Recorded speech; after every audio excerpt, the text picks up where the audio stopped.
रघु की हालत तो बिल्कुल ठीक नहीं हो रही। घर में लकड़ी भी खत्म हो रही है और खाने का सामान भी। लगता है मुझे ही बाहर जाना पड़ेगा, पर हमारे पास तो पैसे भी नहीं है। मैं सेठ से उधार पैसे लेकर आती हूँ।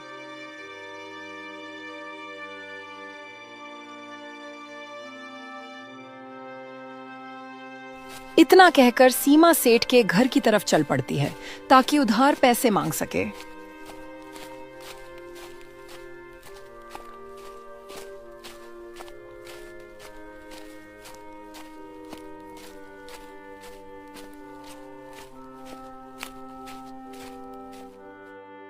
सेठ जी, मैं रघु की पत्नी हूँ और उसकी तबीयत थोड़ी खराब चल रही है।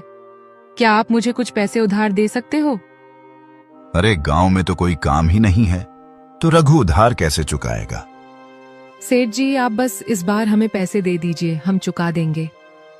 मैं पैसे नहीं दे सकता, तुम कहीं और से उधार ले लो। सेठ जी, गांव में ऐसा कोई नहीं है जो इस समय हमें उधार दे सके। मैं उधार पैसे नहीं दूंगा, और अब तुम जाओ, मुझे और भी काम है।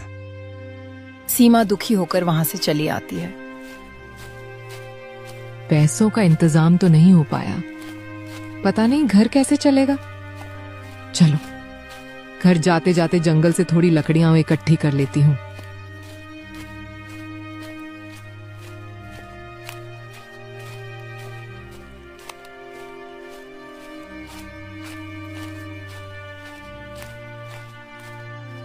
जंगल में चलते चलते सीमा को अचानक एक गुफा दिखाई देती है जो बर्फ से ढकी रहती है। सीमा हैरान होकर कहती है, अरे, यह गुफा तो मैंने कभी नहीं देखी। अंदर जाकर देखती हूँ, शायद अंदर सूखी लकड़ी हो।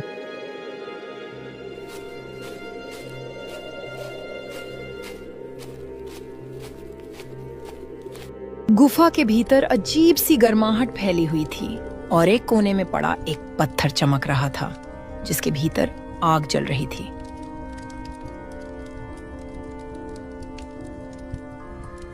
अरे, ये कैसा चमत्कार है?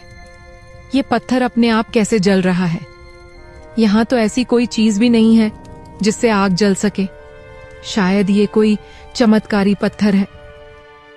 सीमा जैसे ही पत्थर के पास जाती है उसकी आग बुझ जाती है।